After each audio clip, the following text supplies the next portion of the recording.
आशा करता हूँ आप सभी लोग स्वस्थ, मस्त एवं तंदुरुस्त होंगे। आइए, तो पिछले वीडियो में मैंने आपको मेंसुरेशन में 2D फिगर्स के बारे में, रेक्टेंगल, स्क्वायर एंड ट्रायंगल के बारे में बताया था। अब इसके बाद let's start next figure, quadrilateral. आज चलते हैं क्वाड्रिलेटरल और सम स्पेशल क्वाड्रिलेटरल्स के बारे में जानते हैं। तो सबसे पहले क्वाड्रिलेटरल, ठीक है, इर्रेगुलर क्वाड्रिलेटरल यानी कि कैसा भी उल्टा सीधा क्वाड्रिलेटरल दिया हो। अब क्वाड्रिलेटरल होता क्या है? क्वाड्रिलेटरल चार भुजाओं से या चार लाइन सेगमेंट से बनी हुई बंद आकृति को बोलते हैं, जिसमें 4 साइड्स, 4 वर्टिसेस एंड 4 एंगल्स होते हैं। तो एक क्वाड्रिलेटरल का फिगर बनाते हैं, फिर समझते हैं।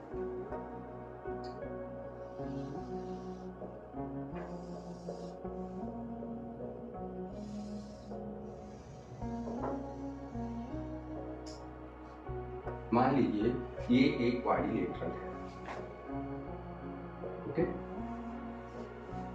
अगर इसका हमें पेरीमीटर निकालना है तो बच्चों बाउंड्री निकालना कोई ज़्यादा कठिन नहीं है, ऑल साइड्स को हम प्लस कर देंगे। लेकिन जब एरिया निकालना होता है तो एरिया के लिए हम कुछ स्पेशल फार्मूलाज का यूज करते हैं। अब जैसे कोई इर्रेगुलर क्वाड्रिलेटरल है जिसका हमें एरिया निकालना है, तो कैसे निकालेंगे?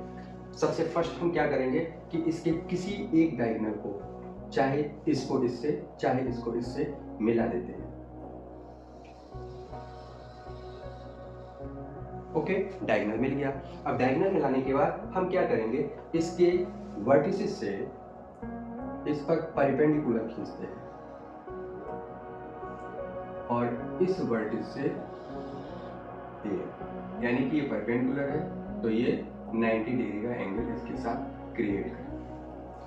और ये आपका ये जो है ये डायगोनल डी हो गया। इसको मान लेते हैं H1 और H2। अब बेटा इसका हमें एरिया निकालना है, तो एरिया कैसे निकलेगा? जैसे ही हमने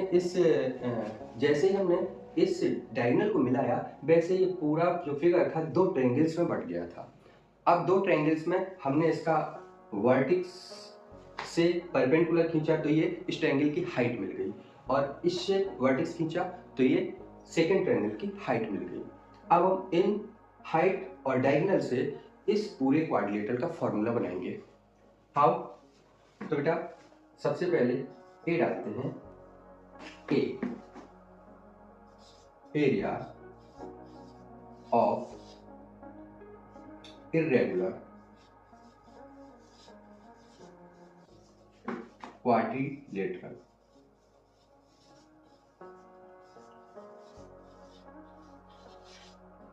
कैसे इसका फॉर्मूला बनेगा? सबसे पहले बेटा कल हमने बताया था किसी ट्रायंगल का एरिया बेस इंटू हाइट करके निकाला जाता है। Half base into height, 1/2 base into height करके निकाला जाता है। तो हम मान लीजिए फर्स्ट ट्रायंगल का एरिया निकालते हैं। फर्स्ट ट्रायंगल का 1/2 इंटू इसका बेस जो है वो d हो जाएगा, और इसकी हाइट जो है वो h1 हो जाएगी, ओके। अब इसमें प्लस कर देते हैं सेकंड वाले ट्रायंगल का एरिया, तो सेकंड वाले का भी बच्चों 1/2 हो जाएगी। इस ट्रायंगल का भी बेस किस लाइन, ये वाली जो लाइन है वो किस पे परपेंडिकुलर है? वो d पर परपेंडिकुलर है, तो d इसका बेस हो जाएगा एंड इसकी हाइट h2 हो जाएगी, है ना बेटा, ओके। अब इसके बाद क्या करेंगे, 1/2 d दोनों साइड है, तो 1/2 इंटू डी को हम कॉमन फैक्टर में ले लेते हैं, h1 प्लस h2। तो किसी क्वाड्रिलेटरल का area 1/2 d into h1 plus h2 होता है, जिसमें d डायगोनल होता है, h1 h2 दोनों ट्रायंगल्स की हाइट होती हैं। आई होप आपको इर्रेगुलर क्वाड्रिलेटरल का एरिया समझ में आया होगा, ओके।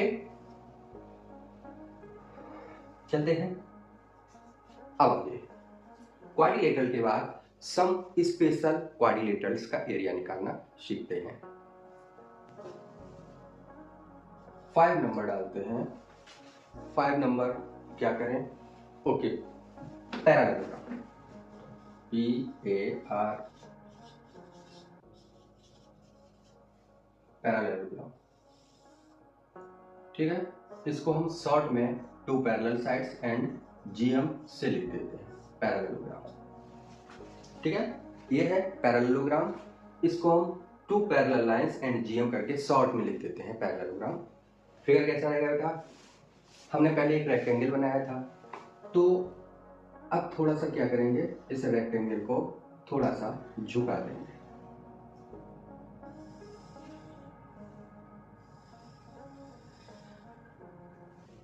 इसमें ये साइड इसके इक्वल और ये साइड इसके इक्वल होती है पैरेललोग्राम।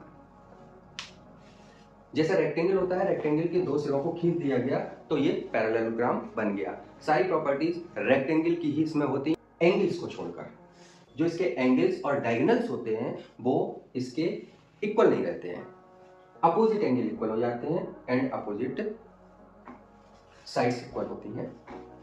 तो अब देखते हैं, एंगल से तो हमें लेना देना है नहीं अभी, क्योंकि हम एरिया स्टडी कर रहे हैं। तो क्या करेंगे, इसमें इसकी परपेंडिकुलर हाइट कितनी होगी, इसकी स्लैंट हाइट कितनी होगी, वो इस तरीके से पता करेंगे।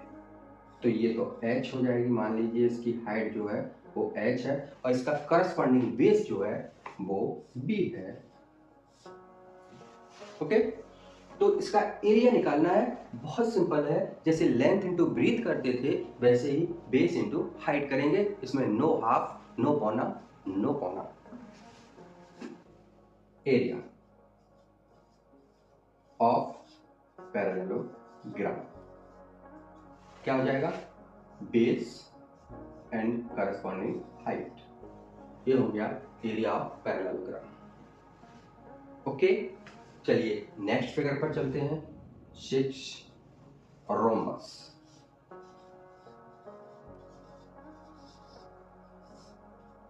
कह सकते हैं ये स्क्वायर का थोड़ा टेढ़ा भाई होता है, बिगड़ेल।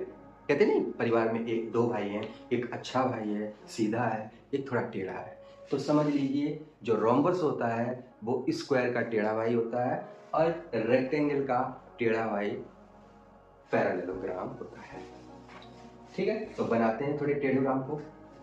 स्क्वायर ऑल साइड्स इक्वल थी तो थोड़ा सा टेढ़ा करते हैं इसको।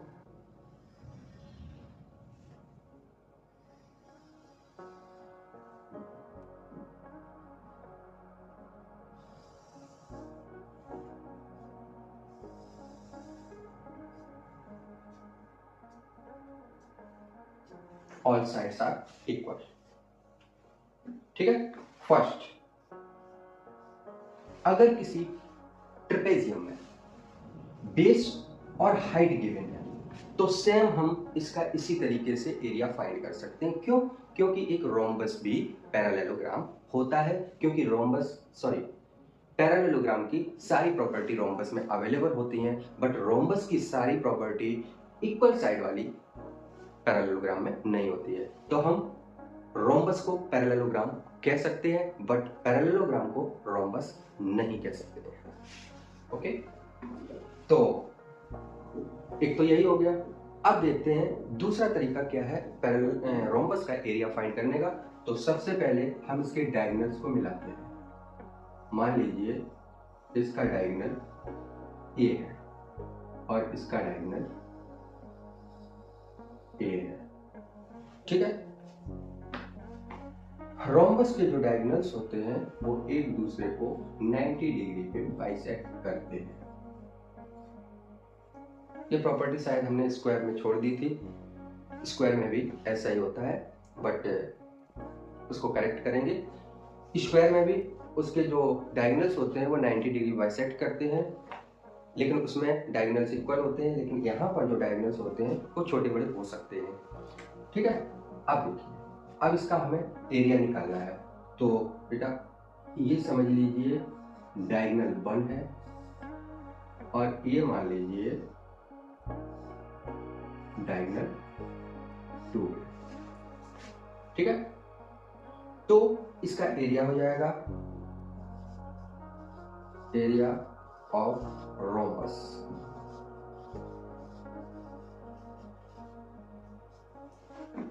हाफ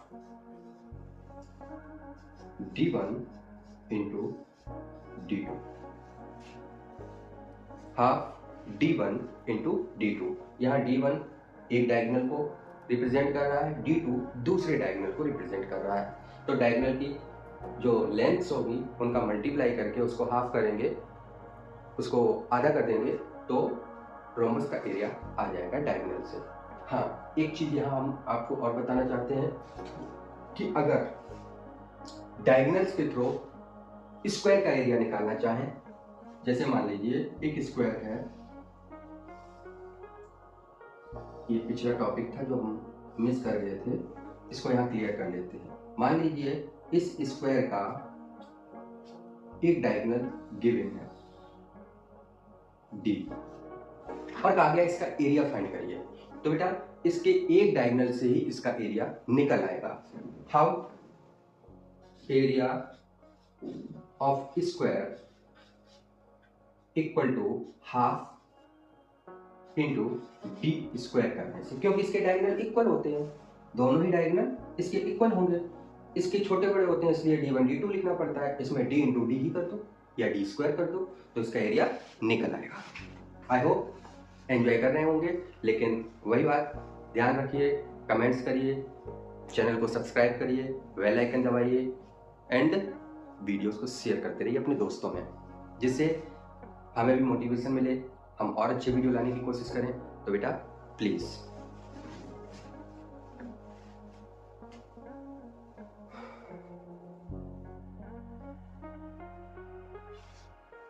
आई होप आपने इसको नोट किया होगा। आगे चलते हैं फिगर नंबर 7। फिगर नंबर 7 में आपका आता है ट्रेपेजियम।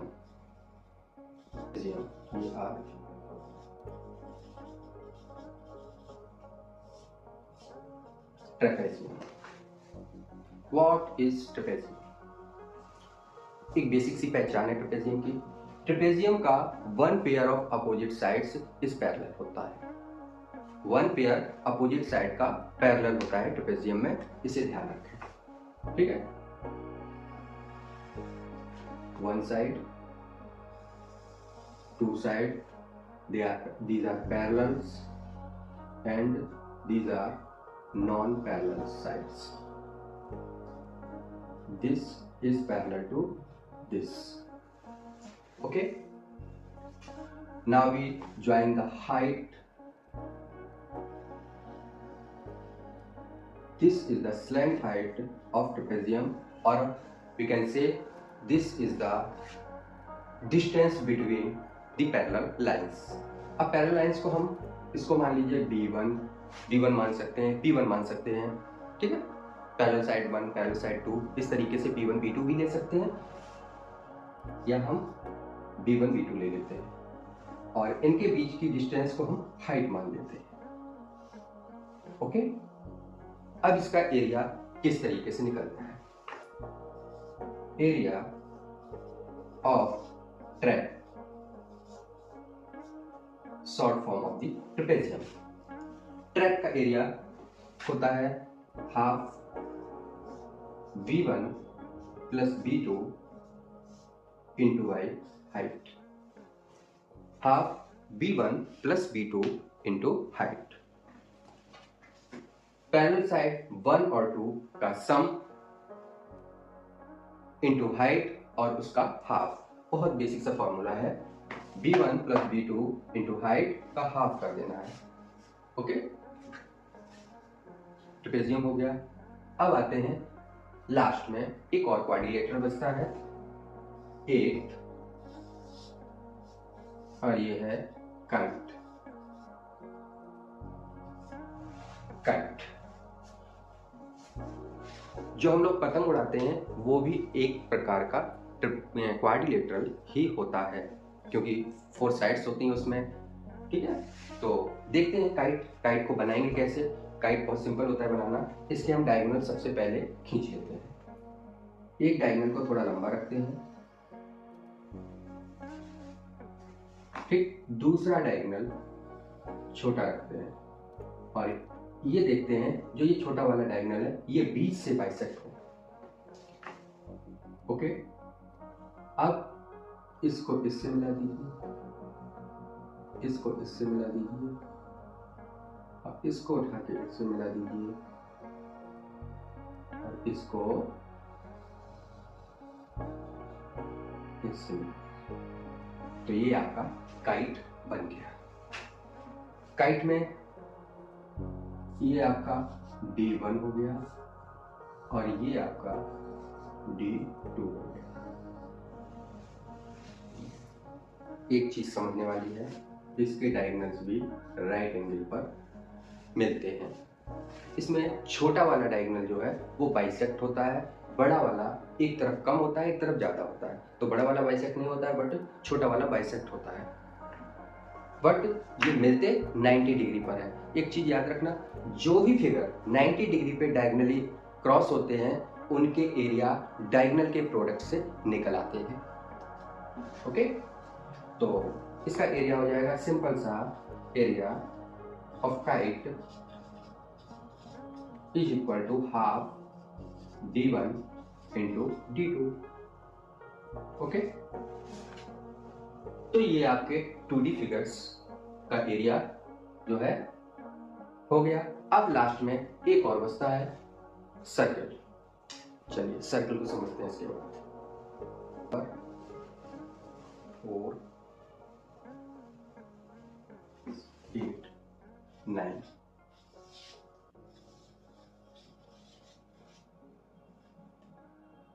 सर्कल।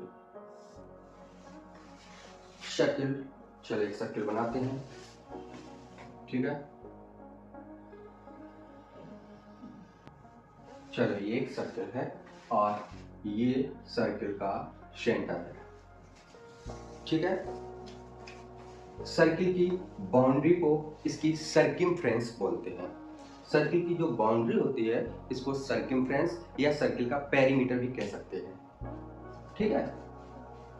सर्कल में मेन जो एलिमेंट्स होते हैं वो इसके रेडियस एंड इट्स डायमीटर होता है, ठीक है। ये इसका डायमीटर हो गया और ये इसकी रेडियस हो गई। अब सर्कल का सर्कमफ्रेंस या पेरीमीटर फाइंड करने के लिए हम क्या करते हैं, कैसे निकालते हैं, तो एक चीज हमेशा नोट रखेंगे,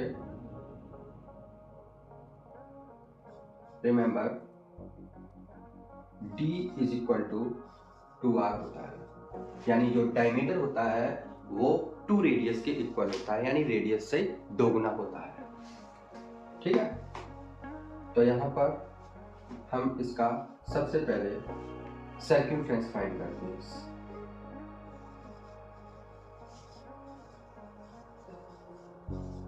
सर्कमफ्रेंस,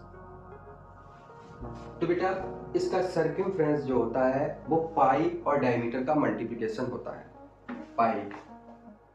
तो इसे हम पाई डी कह सकते हैं।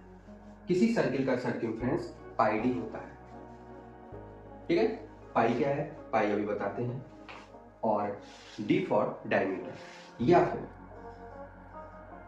फिर 2 पाई आर भी होता है, क्योंकि जो 2R होता है 2R वो डी के इक्वल होता है। तो दो तरीके से हम सर्कमफ्रेंस फाइंड कर सकते हैं, या तो पाई डी लगा सकते हैं या 2 पाई आर लगा सकते हैं, ठीक है। बी इसका एरिया, एक सर्कल का एरिया निकालने के लिए पाई आर स्क्वायर करते हैं। एरिया जो होता है वो पाई आर स्क्वायर होता है। अब यहाँ पर पाई की जगह जो है, जो पाई होता है, पाई की जगह या तो 22/7 या फिर 3.14 रखते हैं, ठीक है। पाई की जगह या तो 22/7 या फिर 3.14 वैल्यू रखते हैं और इसे सॉल्व करते हैं। आई होप आपको 2D फिगर्स अच्छी तरीके से समझ में आए होंगे। मैंने पिछले वीडियो में समझाए थे और इस वीडियो में कुल मिला के सारे 2D फिगर मैंने लगभग खत्म कर दिए हैं। हो सकता है कोई रहा हो तो बताएंगे बाद में। तो ये 2 डायमेंशनल फिगर कंप्लीट हो गए इस वीडियो में। आज के लिए इतना ही। तो दोस्तों, बच्चों, इस वीडियो को ज़्यादा से ज़्यादा लाइक करें, शेयर करें, और हमारे चैनल पर नए आए हैं तो सब्सक्राइब जरूर करें। आपको भी फ़ायदा है और मुझे भी मोटिवेशन मिलता है। जिससे मैं अच्छे से अच्छे वीडियो आगे लाता रहूँ। Thank you. जय हिंद, जय भारत।